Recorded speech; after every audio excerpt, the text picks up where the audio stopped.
गर्मियों में किडनी रोगों से बचने के लिए हमें कुछ चीज़ों का ध्यान रखना चाहिए, और जिनको किडनी रोग है किसी भी प्रकार का, उनको भी इन चीज़ों का ध्यान रखना चाहिए। ध्यान से सुनिएगा। हमें गर्मियों में पानी की मात्रा पर विशेष ध्यान देना चाहिए। पानी, अगर हमें यूरिन ठीक आ रहा है तो हमें पानी प्रॉपर पीना चाहिए। 2.5 से 3 लीटर तक पानी हम पी सकते हैं, कुछ मात्रा में और ज़्यादा भी ले सकते हैं हम। शुद्धता का हमें ध्यान रखना चाहिए। हमें गंदगी वाली चीज़ें, जहाँ मक्खी मच्छर या कई बार चीज़ें ओपन पड़ी रहती हैं, उन चीज़ों का ध्यान रखना चाहिए, उनको नहीं सेवन करना चाहिए। बाज़ार की चीज़ों का सेवन नहीं करना चाहिए, क्योंकि आप वहाँ नहीं होते जब वो बन रही होती हैं, तो वहाँ शुद्धता का ध्यान रखने में काफ़ी जोखिम रहता है कि वो चीज़ शुद्ध है कि नहीं शुद्ध है, उसमें बैक्टीरिया, वायरस, बहुत सारी चीज़ें हो सकती हैं। तो ऐसे आप बाज़ार के भोजन का त्याग करें तो ही ज़्यादा अच्छा रहेगा। अगर आपको किडनी का रोग की संभावना है, या आपको हाई ब्लड प्रेशर है, आपको शुगर है, तो आप बिल्कुल भी 1% भी बाज़ार का भोजन मत करें। उसके बाद आप एक्सरसाइज ज़रूर करें। एक्सरसाइज को हिस्सा बनाएं कि आपने डेली योग प्राणायाम करना ही करना है। आप अगर कुछ गर्म चीज़ें ले लें, अगर अपने भोजन में गर्म तसीर वाली, तो धनिया का यूज़ आप ज़रूर करें। कुछ 5 ग्राम तक आप धनिया पर डे, उसके बीजों का जो पाउडर है वो इस्तेमाल कर सकते हैं। मीठा सोडा, उसका भी आप इस्तेमाल कर सकते हैं। रोज़ 2 ग्राम के करीब आप मीठा सोडा ले सकते हैं। लेकिन आप ये कोशिश करें कि कम से कम आप गर्म तसीर वाला भोजन करें।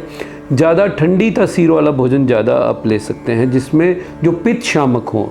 इसके लिए अगर आप डिटेल हमें पित्त शामक भोजन की जानना चाहते हैं तो हमारे कमेंट बॉक्स में आकर आप हमें पूछ सकते हैं। हम आपको आपके रोग के अनुसार, आपके शरीर के अनुसार, आपकी प्रकृति के अनुसार हम उसका जवाब आपको लिखकर भेज सकते हैं, या आप टेलीफोन पे भी बात कर सकते हैं। एल्ब्यूमिन का आपने ध्यान रखना है। एल्ब्यूमिन वो जो है, उसकी मात्रा जो 3.5 से 4.5 तक होना चाहिए। 3.5 टू 4.2 या 4.5 तक भी हो सकता है। आप उसको मेंटेन रखें। आपके ब्लड में इतना एल्ब्यूमिन रहना चाहिए। मतलब अगर आपका प्रोटीन लीक हो रहा है यूरिन में, तो आपको हर 15 दिन बाद उसकी जांच करवानी चाहिए। अगर आपका प्रोटीन आउट नहीं हो रहा है तो आपको फिर अपना सिम्टम्स की तरफ ध्यान देना चाहिए कि कहीं शरीर में कहीं स्वेलिंग तो नहीं है, कहीं सोजिश तो नहीं है, कहीं सूजन तो नहीं आ रहा है। तो ये ध्यान रखें आप। कई बार सूजन नहीं भी आता तो हमें अपच होता है, मतलब हमें पचता नहीं है, तो वो आप जांच करवा सकते हैं। KFT आप करवा सकते हैं टेस्ट, पूरे उसकी जो किडनी की पूरी प्रोफाइल का आप टेस्ट करवा सकते हैं। उससे आपको पता चल जाएगा, क्योंकि 4, 5 या 6 तक कई बार क्रेटिनिन तक पता ही नहीं चलता कि हमारा गुर्दा ख़राब है। कई बार सिम्टम्स नहीं आते। तो कभी भी आपको कुछ सूजन, या आपको लगे कमज़ोरी ज़्यादा आ रही है लगातार, या खून हमें HB लगातार कम हो रहा है, या पेशाब सही नहीं आ रहा है, या उसमें गाढ़ापन, गंदलापन ऐसे ज़्यादा है, तो आप इन बातों को इग्नोर ना करें।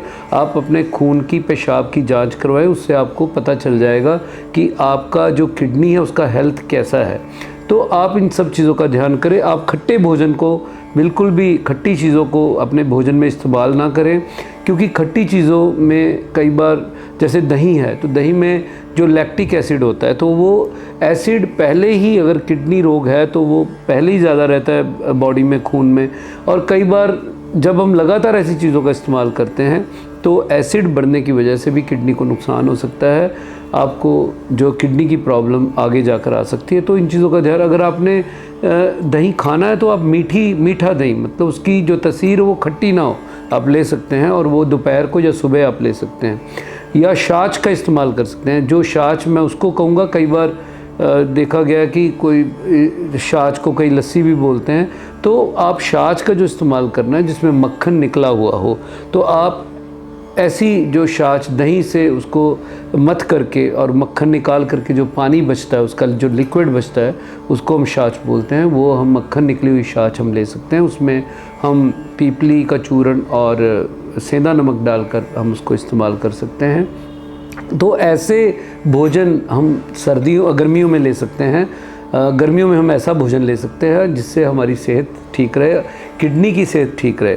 तो आप इस जानकारी को अधिक से अधिक शेयर कर सकते हैं ताकि और भी लोगों को इसकी जानकारी मिले। आप हमारे चैनल को सब्सक्राइब करना ना भूलें। अगर आपने सब्सक्राइब नहीं किया तो आप ऐसी किसी भी प्रकार की किडनी रोग के अन्य विषयों के बारे में या किडनी रोग के बारे में या उससे जुड़े कई तथ्यों के बारे में जो भी प्रश्न आपके पास हैं या आपके मन में आते हैं, आप पूछना चाहते हैं, तो आप हमसे पूछ सकते हैं। हमारा हेल्पलाइन नंबर भी स्क्रीन पर मेंशन है और आप कमेंट बॉक्स पर जाकर कमेंट भी कर सकते हैं।